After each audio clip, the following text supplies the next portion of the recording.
Welcome back to the channel, everybody. My name is Luke Jean, and I am here joined once again with Michael from Who Is Like God. How you doing today, bro?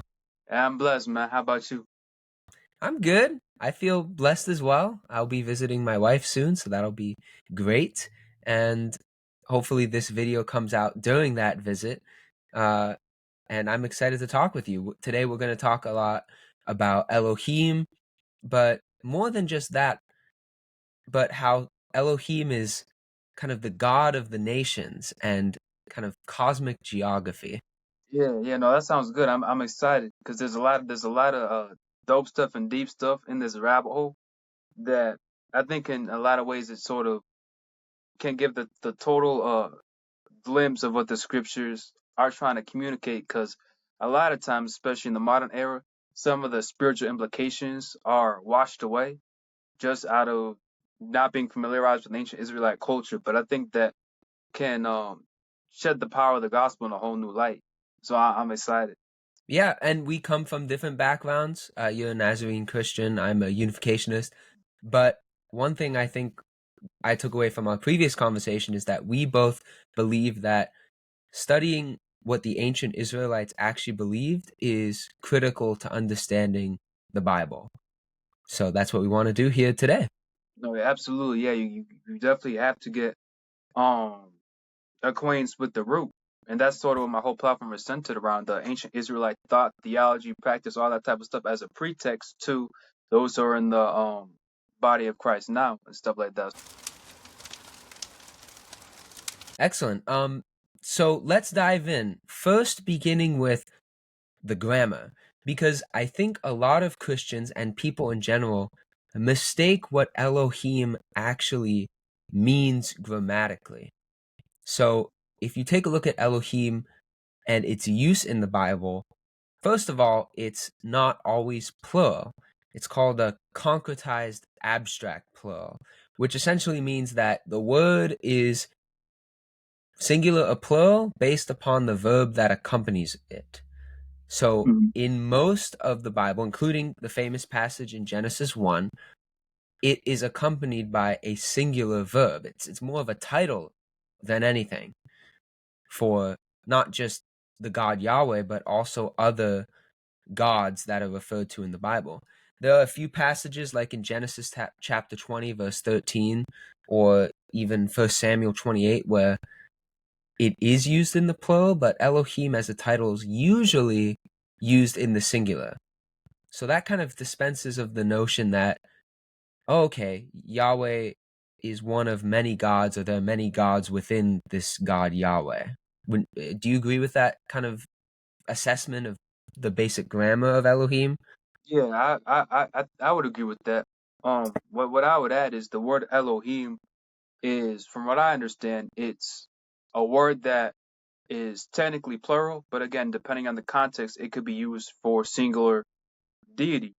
So what I would say is, in terms of it, Elohim being like this, more so than just a proper, more so than just like a proper title for Yahweh. Elohim is basically, if we sort of think about it, like a wide fishing net for every spiritual entity that would be represented on the other side, so to speak. So, because you referenced a little bit in 1 Samuel 28, which is where that's actually the passage where the medium actually raises Samuel from the dead, so to speak, and she says, "Oh, I see a God coming out." Well, that goes to show that they were willing. They had the semantic freedom. They're willing to use the semantic range of Elohim, even to refer to dead human beings who are now being raised from the dead. So all that goes to say is, if we survey how Elohim is used, it's got a very big semantic range. So practically speaking, Elohim is basically how the ancient Hebrews would basically refer to the other side, the spiritual world, whether that be the hostile gods of the other nations, Yahweh's divine council, or Yahweh himself, because since Yahweh is obviously a spiritual entity, and as much as he's the most high God, he's an Elohim too, but he is distinct from all the other ones. But the word itself is basically like a wide fishing net onto every spiritual entity on the other side. Um, so it's a very, very broad concept, so to speak. So that's what I would add. But yeah, I would agree with your synthesis. Yeah, and I think that's why I like to use the term title, because it refers to a whole world of deities. Not necessarily all those deities are real in the eyes of the ancient Israelites, or at least real in the sense that we might view them, or on the same level as Yahweh. But that it's like a fishing net, like you said. So that's why I like to use the word title. Yeah. What do you think about the idea of the divine council? That's a question I've been having a lot recently. How did the ancient Israelites, because I know the Bible evolves substantially as you go through the history of the Old Testament, as you get, farther away from the Israelites in the desert, for example. How do you see the divine council in the eyes of the ancient Israelites? Yeah. So I think the divine council is not only a dope concept in terms of I find it interesting, but also I think it's this lenses of ancient Israelite thought that we often miss as modern readers looking back into it. But I would say it's true as a concept and it's substantiated in light of how ancient Israelites would see Yahweh, Yahweh as the Most High God, but there would be spiritual entities underneath him that he would use to enact his will. There's one clear passage I can think of where there's a prophet in the book of Kings named Micaiah, and he basically says he has this vision where God is convening with the divine council about how to bring judgment on one of the wicked kings. And I believe it says something to the effect that one Elohim says, "Oh, let's do this, let's do this, let's do this," and one says, "Oh, let me be a lying spirit," in the mouth of the false prophets, and God is like, "All right, bingo, let's go with that." So that's basically a picture where God is he's really having a real conversation with subordinates where they're actually giving actual suggestions about how to enact God's will, and then Yahweh chooses the option that he wants to do that best suits how he wants to get his will enacted. So the divine council is this idea that there are spiritual entities who are loyal to Yahweh that Yahweh uses to accomplish his purposes on earth. So to be a little anachronistic in our modern terms, you would probably think of it in terms of God within a council of angels, right? Those faithful angels, people would think of Michael, Gabriel, even though in the original context, they would be referred to as Elohim, because again, we talked about how that word is like a fishing net and the broad semantic range of the word Elohim. But for a modern picture to look back, it would be basically similar. It'd be akin to if God was in a council of all the loyal angels to him and he was talking with them among how he's going to get his will done. But from an ancient Israelite lens, before we had a lot of these binaries or mental pictures we would jog into memories now. But it's a very interesting sort of picture on how God actually uses real spiritual entities and has conversations with them about how exactly his will is going to get done. You know what I'm saying? So that's what I would say. Yeah, that's very interesting. It definitely takes from the Ugaritic literature, which, if you don't know what that is, originally, so historians have a hypothesis that the Israelites came from this tribe of Canaanites called the Shashu, and they, in the Canaanite pantheon of gods, believed in El, and El had his consort Asherah. But under El and his consort Asherah, uh, or to use the Canaanite terms, Elyon, you had these 70. They're not elders. We think of that in the New Testament as the 70 elders, but they're the sons of El. They're the sons of Elyon. They're those second tier gods. And originally, according to historians, Baal and then Yahweh being equated with, the status of Baal originally had that kind of position within that divine council. Then you had craftspersons, and then you had servant deities, which are these messengers. That's what the original Ugaritic literature has to say about this idea of a divine council. At some point, these Shasu, or Israelites, or whatever you want to call them, whether they left from Egypt and wandered in the desert, or they were just Canaanites, they eventually took up Yahweh, not just in the second tier position, but eventually in the first tier position, equating Yahweh with El. So at some point, the Israelites equated Yahweh and El together, and then Yahweh became the top of that pantheon. And one of the big pieces of evidence of that is that in the early parts of the Old Testament, for example, at the time of the kings in Solomon's temple, Asherah was still seen as the consort of Yahweh. You had Asherah poles at the temple, for example. So it's interesting how it evolves from the original, Ugaritic literature into the ancient Israelites, who definitely believed in this divine council with Yahweh, at the top, to eventually just being a council of angels.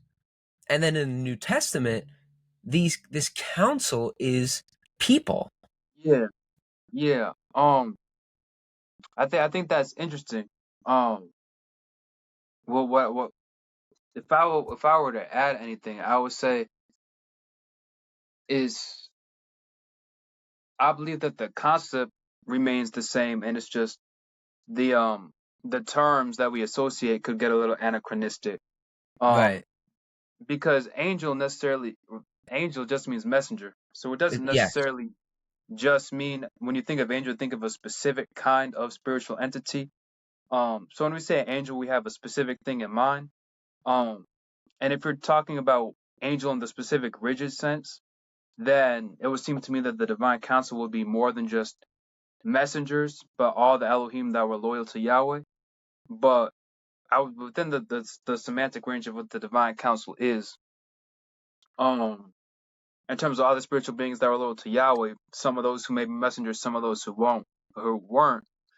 Um, I would say it would seem to me that the fundamental concept is consistent through the intertestamental period, Second Temple period. But nowadays, we may look back with and then our modern understanding, the terms we use may be a little anachronistic to describe it.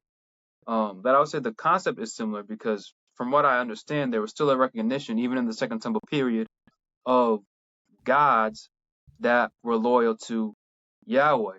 I believe it's a Dead Sea Scroll, a Qumranic text. I can't remember the exact name.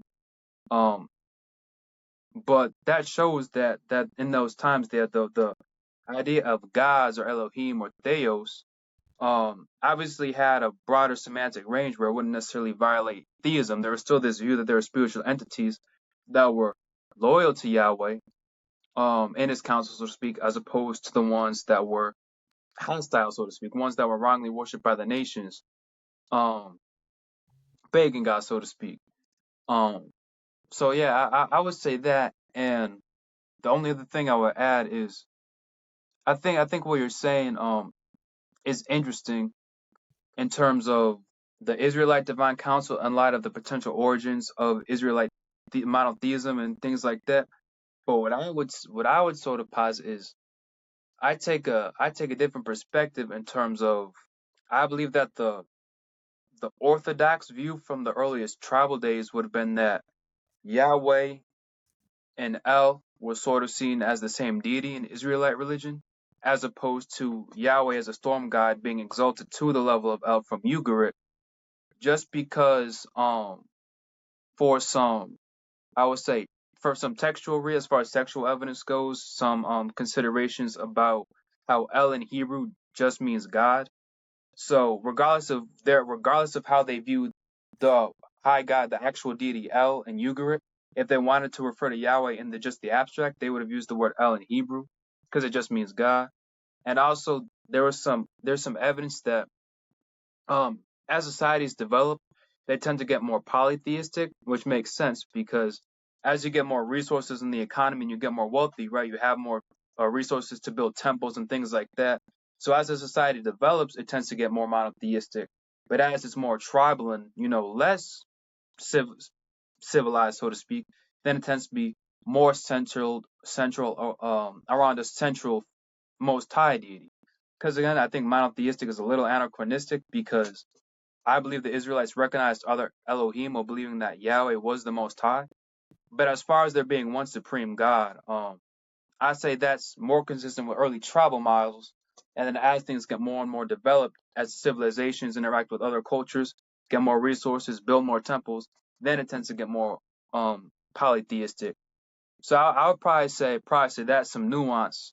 But yeah, but I would agree with what you're saying as far as the Elohim and the concept of the divine council and how that is consistent versus how we may view it now through a little bit of an anachronistic lens. Right. It's semantically different, but the overall concept has carried over. I would just say that I think it's an interesting take on how El was seen as just God and not necessarily the actual deity for the ancient Israelites. I don't doubt that they equated Yahweh with at least that title. I would say, though, it makes sense that if Abraham is in the land of Canaan, and this is more just how I believe God, capital G, God works through various religions around the world, Yeah, to me it makes more sense that if Abraham was in Ur of the Chaldees, that's where he came out of, he's in the Canaanite sphere. If God, capital G God, were to appear to him as El, I feel that would make sense because that's the common base that Abraham would have to relate with God. I don't think that human beings are able to, especially in the Old Testament, given the level of morality, given that time in history, I don't think there was a common base strong enough to have a relationship with capital G God directly. I think capital G God had to use indirect means to relate with human beings. I think yeah, that's why even Jesus, the mediator between God and man, as described in First Peter, I believe, Jesus is still, in one sense, a mediator for the Father. Because human beings are in sin, it's very difficult for us to relate with the source of true love, for example, or true goodness, because we are not truly good. We are not truly love. We don't have true love in our hearts all the time.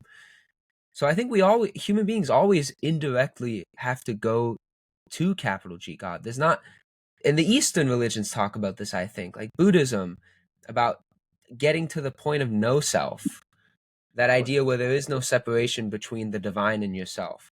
I think that would be what I would consider direct relationship with God, capital G God. But because human beings are incapable of that because of sin, capital G God has to use the imperfect religions which are often propped up by human beings who are imperfect, therefore making the religions themselves not fully the capital T truth, not fully perfect. Like God has to use imperfect means. And so I feel like that's what he was doing when he called Abraham through El. And I think because for me, that's the only way, and I'm curious what you think about this, that's the only way to square the historicity of the origin of the Israelite religion with the more internal spiritual religious belief in the Bible, in the Jewish and Christian scriptures. Because most historians are starting to say now that the desert story, for example, didn't happen. There are no records they can find of a large group of Hebrews in Egypt enslaved. So, but if there's the idea of God's working through other lowercase g gods to try and elevate human beings' relationship with them so that one day God can send his son Christ and totally blow our relationship with God out of the water into a new sphere, that's the only way I see it can square with the historical like Israelite religion. Because they very clearly, in my opinion, got it from the divine council. They got El, they got Yahweh, they got Asherah, they got Baal, they imported all these things. But that's not to say that Yahweh isn't real or God isn't real. It's just a way to, I feel, square it with the historical developments. I don't know. What do you think about that? yeah. No, I think that was interesting because I think there's something, definitely something to God using historical context and historical situations to reveal himself to people. Even if not in this concept, we can see the author out in different ways. So would you say or would you think um that there could have been some fundamental understanding where in the cultural context where all these different gods were recognized, El was seen as the most high God. So that could be the context of Abraham coming to say, okay, I'm going to worship El and El alone. And And then can I over give time, a there's quick example, by the way, just to further illustrate a little bit? When I say God is not really El, like I'm making like a distinction there between the uppercase G God and the lowercase G God. All I'm saying is that the gods of all the nations, El, even the historical Yahweh, not saying like the capital G God Yahweh, I'm saying the historical deity of Yahweh and Baal and El, those are just expressions of God in an indirect way at the level that the human beings God is trying to work through can handle. Because I don't think human beings can handle capital G God. At least they couldn't handle God in the Old Testament, pure capital G God. Okay, so you're saying that um it was through the interaction between Yah El, as in the lowercase e, so to speak, and Baal that was how God was initially revealed into Israelite culture before the revelation of capital G Yes, God, so to speak. yes, exactly. Okay. Yeah, I understand where you're coming from. I think there could be something to that in the sense that um, if in this cultural context everybody recognizes that there's one true high God over all the other false, well, maybe if Abraham wasn't necessarily follower of Yahweh yet, he wouldn't have seen them as false. But everyone recognized that there was one true Most High, one true high God among all the other deities, so to speak. Um, and then Yeah. Abraham decides to follow the Most High, and then over time it's revealed that the Most High, who everyone would have recognized as El, is actually one and the same with Yahweh, I am that I am. Hmm. Um, I would be inclined to agree with that, to see that Yahweh was seen for as a kind of, so kind of like this, that Yahweh was seen as an El figure, so to speak. The revelation of Yahweh was seen as an El figure. Yes. I don't think I'd have any problem with that, but I would just say that would be the I would be inclined to think that would be the orthodox view from the tribal continuation from Abraham, so to speak. Where Okay. Yahweh is seen Interesting. as an Okay. El figure, because there is a thing in the Bible where earlier on, when to people, God reveals himself to people, to the patriarchs, he doesn't necessarily use his personal name Yahweh. So it's the Most High, the High God, that's revealing himself to Abraham, to Isaac, to Jacob, to all these patriarchs, and they would have known him as the Most High. And then the first time ever God reveals, my name is Yahweh, I am that I am, is actually to Moses. So there's a historical moment where the actual name Yahweh is identified um, with the Most High God as far as the Hebrews are concerned in the book of Exodus. Before that point, it was the Most High, it was God, Adonai, all these type of stuff. And it was actually Yahweh saying, yes, that deity is me, Yahweh, so to speak. I believe it says something to the effect that your fathers knew me by such and such name, but I am revealing myself to you as Yahweh. It's something to that effect in Exodus. So if we could say there's a Yeah. foundation where El was recognized as the true deity, whether you be from an Israelite or a Canaanite or whatever. And then Yahweh is seen as an El figure because in the Exodus, El says, the God that appeared to your fathers is actually me, Yahweh. Um, from that foundation, I'd probably agree along those lines. That makes sense to me. That's very interesting. It's like you're distinguishing the use of El as being identified with the highest God with the first known revelation of capital G God as I am that I am. Because to me, that's the first instant of, okay, this is just the creator God of the entire universe. This is just God. I am that I am. And I like how you're kind of distinguishing that moment in Exodus as the moment where it's kind of that transition from, or the beginning of the transition of using other deities, lowercase g gods, for capital G God to interact with human beings, to now revealing God's actual name, God's actual being. Now, why does God take up Yahweh, which historically is a lower god in this, pantheon of the Ugaritic literature and the pantheon of the Canaanites? I mean, I feel like we can put that question away only because I feel like that alone, that distinction merits, I guess, I don't know, a victory in understanding a conversation, at least for me, because I feel like I understand this idea more actually based on that distinction of that particular moment in the Bible. Yeah, yeah. No, I think it does bridge understanding. what I would say is, unless I just because I could be mistaken, but as far as I would believe, as far as someone who actually believes the scriptures, a Christian or a Nazarene follower of the way, so to speak, that El and Yahweh are actually the same deity, right? So I don't necessarily believe that there was ever a time where El was and Yahweh wasn't, so to speak. Yeah, I would see them as different names or titles to refer to the Creator God that revealed Himself to Abraham. But what I'm trying to get at is, I think there could be a common foundation that there was this period of El worship as the Creator God or as the Most High God. However, that was interpreted along different cultures, and then it was within the Israelite tradition that says El, the Most High, the Creator, is actually the same as Yahweh. So this whole historical tradition with Moses, um, this God of Abraham has actually been Yahweh the whole time, and this prophet Moses was Mm. the revelation for that. You know what I'm saying? That's when the I person named see. Yahweh. Okay, I see. So So it's kind of that. Okay, you thought my name, you knew my name as this, but actually this is the name, and it's the same thing. That makes sense from the perspective of the it's the same God at work, just with a different name. Now, of course, the claim for the ancient Israelites is that Yahweh is the true name, right? That's fair to say, I assume, right? yeah, I think that's fair, but I don't think they would have said Yahweh is the true name to the exclusion of El.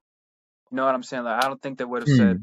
don't call don't call Yahweh El. You know what I'm saying? I don't think they would say that. Because there's some stuff where like you could say in older times the word Baal, which I think just means Lord, is used to refer to Yahweh, and then there's like, oh, okay, Yep, maybe they edit that out because they don't want to associate Baal with Yahweh. So that's there's like, right. okay, Yep, that don't use happens. Baal. You feel me? Don't use Baal names for Yahweh. We don't want to use Baal names for Yahweh. I don't see that same thing with El. So I don't think they ever would have tried to say don't call Yahweh El. And Interesting. and their point in the history. Interesting. I think as far as the Orthodox view, since Moses' time onward, they would have seen um, El, the Creator God, as being one and the same with Yahweh. The situation would have been the revelation that El was Yahweh, so to speak. Um, but I don't think they would have tried to distance themselves from El like they would eventually do with Baal, because I think like one of King Saul's sons was called had had something with Baal in it, and then it gets changed or something like that. I think there's some evidence of changing names that used to have Baal in it. But like I said, I don't see the same thing with El. Actually, on the contrary, even into the Second Temple period, we have all these names that have El in it: Michael, Gabriel, that have the suffix El in it instead of just Yah.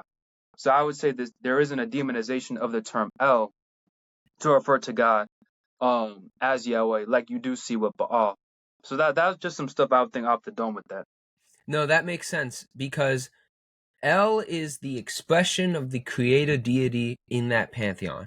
Yahweh takes up that same mantle as the God, the top tier God, the creator God among all the spiritual deities. Baal is the second tier. It is actually a second tier in that pantheon. It's one of the 70 sons. It's a high ranking son, but it's still one of the sons. So if you equate Yahweh with names of Baal, you're removing that distinguishing nature of Yahweh as part of that first tier of the pantheon, not the second tier of the pantheon. You remove Yahweh as the creator God of the universe if you do that. And I think that's the key. The key is if you're revering the top God in your pantheon, which is almost always the creator God, that is the most direct path for a universal capital G God to work with that people. And because the Israelites understood that and they over time fully centered upon that deity, they were able to, according to the Bible, do God's will the most out of other people, even though they had a lot of, trials and tribulations and faithlessness.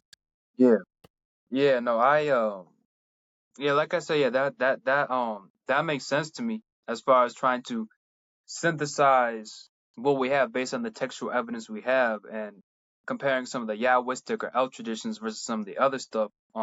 in light of the surrounding pantheons and things like that. If you're familiar with inspiring philosophy or Mike Jones at all, um, I think he put it in a really simple way. I think he said the early Israelites saw Yahweh as an El figure, and I think that's a very simple way to put it in terms of, because that seems to recognize that the recognition of El as the Most High God or as the Creator would have been universally understood or universally sort of as a cultural commonality.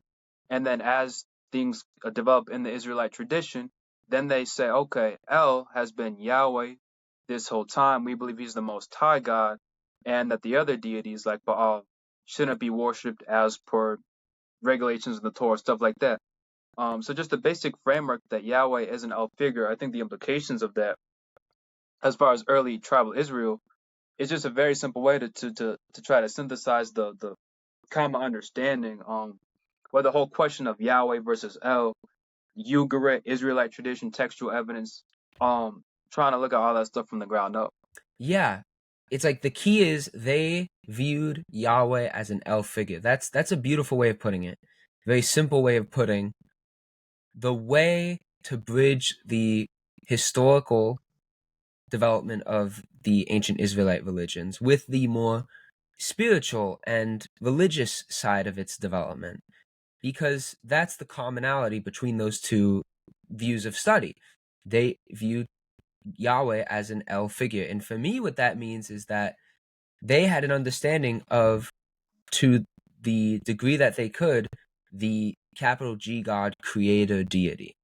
And of course, if you are, like yourself, uh, and many others, including myself, that is the gateway to understanding. Like Yahweh is the closest understanding, the understanding to knowing who capital G God truly is, I would say. And I think it's a good transition into asking you this question, which is, okay, they viewed Yahweh as an El figure.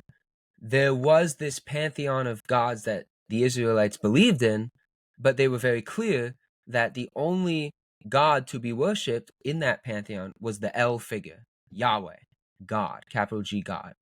There's a divine council of spiritual beings that, semantically over time become associated with just angels, which literally just means messengers. How does that shape what, in your words, you would call the cosmic geography of the god and the gods of the nations? Okay, yeah. So, um, Yahweh as this elf figure in light of the divine council, how does that shape the cosmic geography? Yeah, Okay, yeah. What I would say is that this is cool because this is where I think the layer gets really exciting. I would say is Yahweh is actually the one we can see very several places in Deuteronomy where it's actually Yahweh who does the allotting to other nations. So, very quick, just to start it off, there's a verse in Deuteronomy, um, that I quoted on here. I believe I quote. Okay, yeah, Deuteronomy 4:19, where it says, "And beware lest you raise your eyes to heaven, and when you see the sun and moon and the stars and all the hosts of heaven, you be drawn to them and bow down to them and serve them, things that the Lord your God has allotted to all the peoples under the whole heaven." So the reason that's so interesting is that means in the Israelite cosmic geometry, it's Yahweh, it's Yod Hey Vav, it's Yahweh as the Most High, who's allotting these other deities, these other Elohim, to these other nations. So, on one hand, the Israelites are forbidden from worshiping any other entity other than Yahweh, because we know in that time stars and things like that, celestial bodies, were understood to be spiritual entities. So don't worship these spiritual entities. But it's actually Yahweh who allots them to the other nations. So what I would say is this goes into some of the stuff of Dr. Michael Heiser in the book The Unseen Realm, where he sort of parses this out. But it's sort of Genesis 11 is the main point where God disinherits the nations. Because at Genesis 11, the Tower of Babel is where you have God confuses the languages, people start to disperse. And then Deuteronomy 32 sort of cites this moment as when God did this initial allotment. So in Deuteronomy 32, it basically says, When the Most High gave to the nations their inheritance, when he divided mankind, he fixed the borders of the peoples according to the number of the sons of God. So That goes back to that God, Ugaritic pantheon, by the way. Goes back to that Ugaritic pantheon. That's what exactly what the roles of the 70 sons of El and Asherah are. yeah, and then this could get even deeper too, because the implications of this were Yahweh is sort of the central head who's doing this, as far as the Torah is concerned. Also has implications for the gospel that we can circle back to as far as that 70 is concerned. Again, 70, I believe it's 70 nations in the table of nations. Jesus sends out the 70 or 72, depending on which version you read. And then um, as that goes out, so some of the connections to that and to the Acts chapter 2, and we could get to that later. But what that shows is um it says when he divided mankind, right? So that brings us back to Genesis. That's a clear moment in this Torah tradition where God did do that. That's when God allots the nations. So the thing is, it's like there's this concept of you. It's a universal concept in the ancient world that different Elohim have territorial locale associated with them. As far as the Torah is concerned, it's Yahweh who does the allotting. It's Yahweh who sets these other nations to their Elohim, because after Genesis 11, that's when God stops dealing with humanity as a whole, so to speak, and then he starts dealing specifically with the family of Abraham. So what does God say right after he allots the nations in Genesis 11, right after he distinguishes the people? What does he say in Genesis 12? Abraham, I'm calling you, and the whole world will be blessed through you. So Hmm. now God is using one specific family, and it's going to be through this seed that these nations are going to get reclaimed. So, in other words, Yahweh disinherits the nations, and his plan to reclaim them is set in motion in the Old Testament. And that's sort of where you can get to Psalm 82, which we talked about last time, where it Yep. says, Yo, God, judge the earth, take back these nations that these gods have judged wickedly in. So now, God, the same deity who allotted these Elohim to these other nations, which we can ask and have a conversation, um, why would God do that? Now realizes that these gods are accepting worship that only belongs to Him, right, as far as the Torah paradigm is concerned. And now God sits and planned this motion to reclaim these nations for worshiping Himself, which that those implications of that cosmic geography, I believe, are deep rooted in the New Testament, and why the apostles are so zealous when they preach the gospel, because now as they're preaching the God of Abraham, who is incarnate in the Christ that they're preaching, now there's actual in the field, on the field stuff happening too, preaching outside Israel, and these nations, so to speak, are being reclaimed, right? We have all these places with former pagan temples and former pagan devotees not coming to worship Yahweh exclusively through the Messiah that the apostles are proclaiming. So, based on the whole notion that's set in place of how Yahweh wants to reclaim the nations from the other Elohim, I believe this has real deep rooted stuff that's part of the zeal of why of the apostles preaching in the New Testament. So I believe that this sort of implication, this theology, was still alive and well in Second Temple Judaism, because I believe this was a backdrop to the apostles preaching that these daemon, or what we translate as demons, um, behind idolatry of these other nations, they want these people to come to Christ. They want these people to come to God now. And there's some more semantical rabbit holes we could go into that about what are demons and how what demons play into this conversation of Elohim and cosmic geography. But I'll yield the floor. That answers the question of why God works through, capital G God, works through the gods of the nations. I think that's the answer. And it's actually very unificationist because it has this idea of origin, division, union, action, where everything in the world starts with an origin point. Then there's a divide, for example, dividing Cain and Abel. Cain represents evil, Abel represents good, splitting up good and evil. But then there's that union where you come back together, centered on the origin. And I think that's what God did in that story. You mentioned the Tower of Babel. Before the Tower of Babel, there was the flood story. And the flood story is kind of creating a new origin. Every Near East civilization, and actually civilizations around the world, have flood stories. every single one. But if we take the Near East context, which is the context of this story and the stories it was based off of, you have an origin point. You have Noah's family. That doesn't work. Sin enters Ham, as the story goes. Then, because sin entered Ham, human beings aren't uniting centered on the origin. They're doing their own thing with the Tower of Babel. So God splits them up. That's the dividing point. God splits them up so that they can't just make more works of evil. And then what does God do? God tries from that division to integrate, to go back to the union by using the gods of the nations. And what you're saying, Psalm 82, the beginning point on earth, the actual beginning point of that reclaiming of all the nations is Christ. Because I always asked myself, okay, what distinguishes Christianity from other religions besides its values or its beliefs?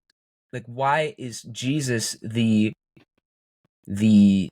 figure that makes Christianity stand at the forefront as the central religion in the world? I think it's because that's the role Christ has. It's to reclaim all the nations back centered on the original creator deity. I think that answers, because if you have that understanding, then you can have validity in the world's religions insofar as they are the divided nations. All the gods of the various religions are part of the B'nai Elohim, which is described in the Ugaritic and Canaanite pantheons. And what you're saying is that it was almost intentional by God to split human beings up, give them their own gods, lowercase g gods, the gods of the nations. But at some point, it's time to come back to worship the one true God. Through who? Christ, the body of that God.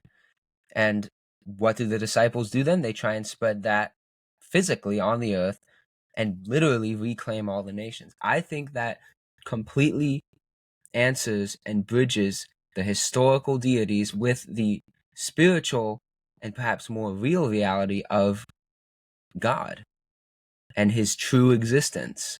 Yeah, yeah. I would say that that makes a lot of sense in terms of the fundamental realities of what we have going on. And from that perspective, your theological inclination may be the lens in how you interpret it, from the lens, for example, of unificationism, or from the lens of an Orthodox Christian or Nazarene or what have you.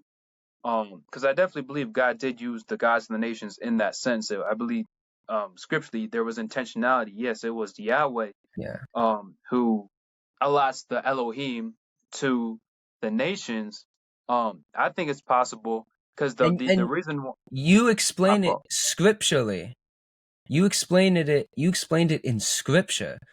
I came to this understanding primarily not necessarily in scripture, although unificationism has these principles, but I understood it at a deeper level with people like Joseph Campbell, Carl Jung, those authors and people who felt there was some sort of unity between the world's religions. And so unificationism has that perspective too. But you're saying a very similar thing, but it's backed just on the literature of the Israelites and the Bible. To me, that's pretty profound. And how that idea that's been circulating nowadays in the 21st century, that idea of like the universality of religion and the common motifs of religion, it's shown in scripture. That's amazing to me. Yeah, I definitely think it's interesting because um from the biblical perspective, from that perspective, all the various traditions where they worship other gods and things like that are not only recognized to exist but are expected to exist.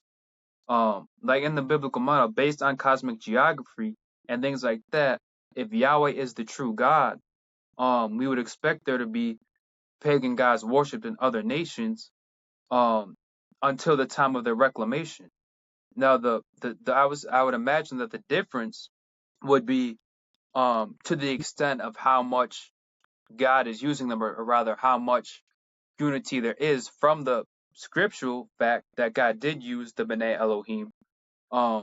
where I would say is that um from the biblical perspective, the B'nai Elohim allotted over the nations were never meant to be worshipped, never meant to be actually worshipped as Yahweh is worshipped, because we can see those prohibitions in the same Torah, in the same book, in the same Deuteronomy that Yes. has Yahweh doing the allotting.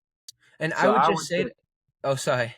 I would just say to that, I think what's so profound about that prohibition in the Torah is that it goes back to that moment you said about where God reveals his true identity to Moses, I am that I am, and Yahweh.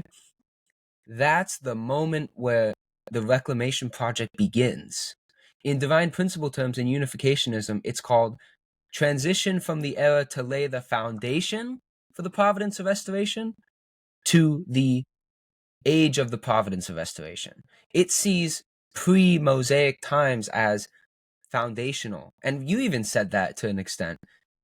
And in divine principle, that's when the providence, to use what we're talking about here, the providence to reclaim the nation begins. And that's when the Torah introduces these prohibitions, which makes total sense, I would say. yeah, yeah. I agree. I agree with that. Yeah, I think it's sort of when we can understand that the existence of other gods and as much as their Elohim, when it be again with the semantic range of that, because when you say that, people get a knee jerk reaction because they think you're saying that the Bible teaches a pantheon, but what we're really saying is there's lesser beings, spiritual entities, territorial entities, by extent created entities that are worshipped by the nations. We're saying that those exist, but actually conceding that they exist, there's been a precedent for how that ancient Israelite recognition has actually been an outreach for people who are actively pagans in the world today. Because my favorite biblical scholar, as I alluded to him a little bit before, is Michael Heiser. But he told me there was one podcast he had with someone who was an active Olympian. So as rare as it may be now, there are some people who still worship the say the gods of Greece or what have you, Oh, and wow. worship them, yeah, as full deity and prostrate themselves before those deities. But this perspective sort of allowed him to sort of reach them from that perspective. Like from our perspective, these Elohim of the nations exist. The actual idols don't exist, but the daemon, the demon behind them exists. Um, and so in that sense, it's like, okay, your Elohim, your daemon, so to speak, may exist from our perspective. So there's a sense in which there could be a commonality in terms of understanding the extent of the spiritual world as it stands. But from our perspective, we believe that that worship only belongs to Yahweh. That worship only belongs to God Most High. But I think that it's interesting how the perspective, both from the Torah and what we can find from other records, how it was pretty universally understood that deities had territorial locations associated with them.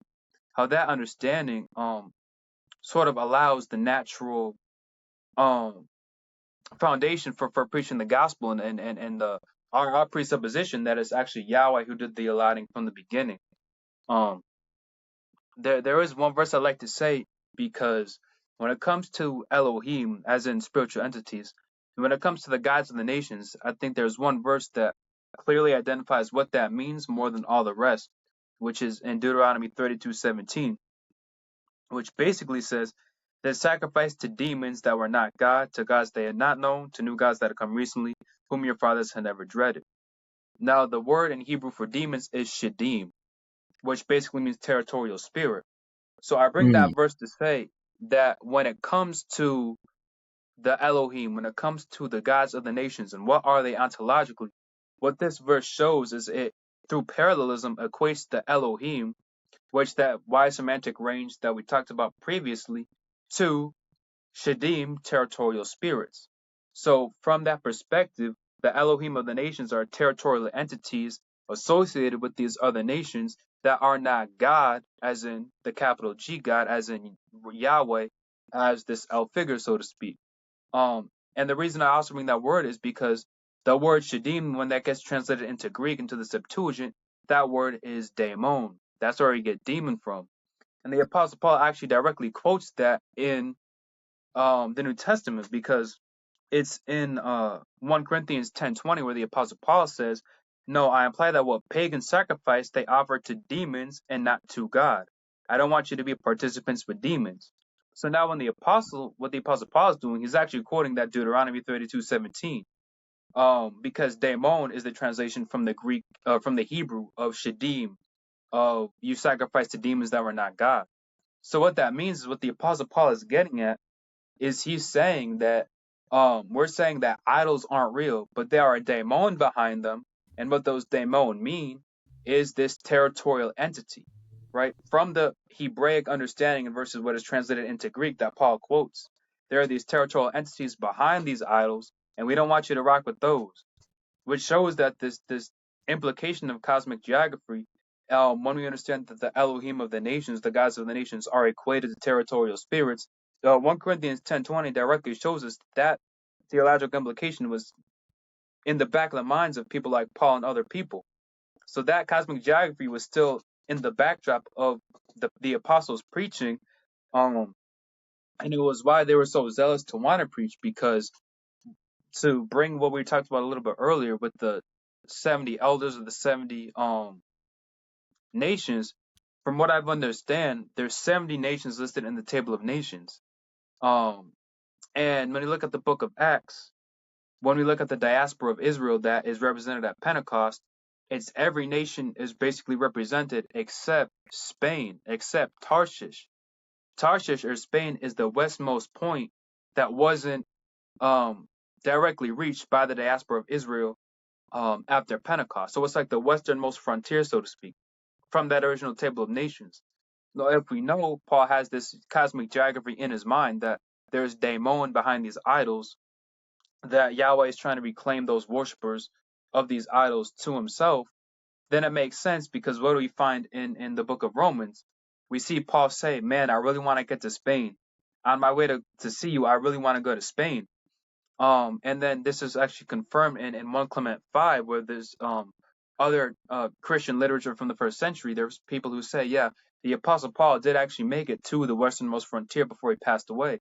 And it's something that Dr. Heiser sort of gets into is, while it is speculative, I agree with him that one of the reasons I think Paul was so zealous to actually get to Spain is because that would have been the westernmost frontier from that cosmic geography perspective.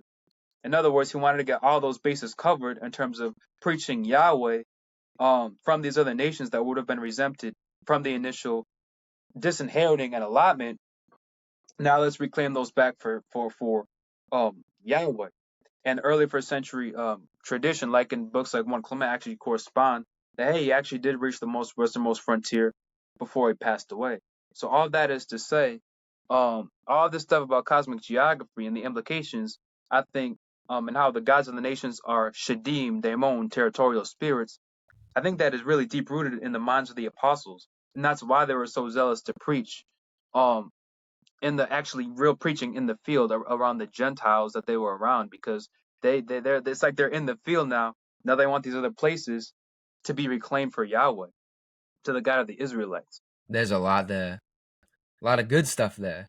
I think whether the daemons or the demons, these gods of the nations, are real in the literal spiritual sense or in the more Jungian and, Campbell type view, I think that's for another discussion, because that's what was going through my mind. I was asking myself, what do I actually believe about these deities? Because something about it is real.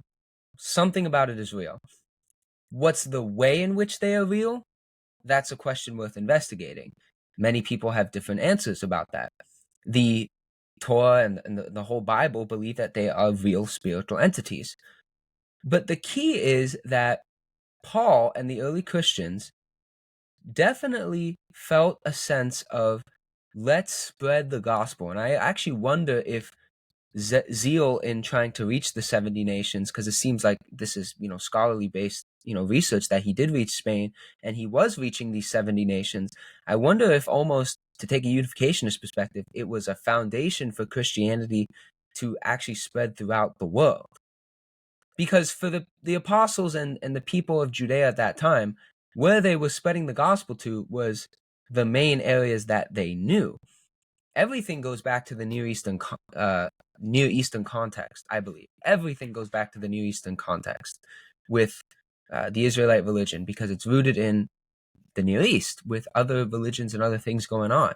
So I think that's what you're saying is very true. And it's a scriptural understanding of something that is real, which is that all other religions do, in fact, serve a purpose. However, the difference between what, say, Carl Jung or Joseph Campbell or some other scholar would say with regard to the world religions is that something I believe, which is that Christ came to bring all the nations back to the real being of God, which is real and is different than the other gods of the nations, whether we call them demons or the sons of God, or whatever you want to call it.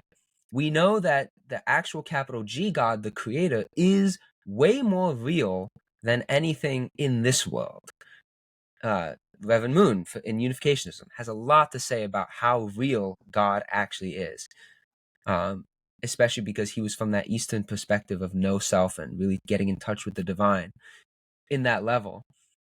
But these other gods of these old religions were real, but not as real as God. And that's why Christianity stands still as the central religion today. I do believe that. I do believe that assertion in Unificationism. I believe that assertion as stated in the Bible, that Christianity is the central religion centered on Christ. Because if you bring people to Christ, you're bringing people to the body of God, the being of God that came to the earth. So I think what you're saying is extremely profound, and it brings scriptural understanding to things that modern, maybe, they're not atheists, but, different types of deists are trying to wrap their head around. Yeah, yeah. No, I agree. I think the implications of the scripture foundation allow you to reach or interact with a lot of different beliefs and foundations, even when based on your own your own faith, your own epistemology, there are still those lines in the sand. So for example, obviously I don't believe that any God should be acknowledged outside of Yahweh, outside of the God of Abraham, Isaac, and Jacob, and what is revealed in the scriptures.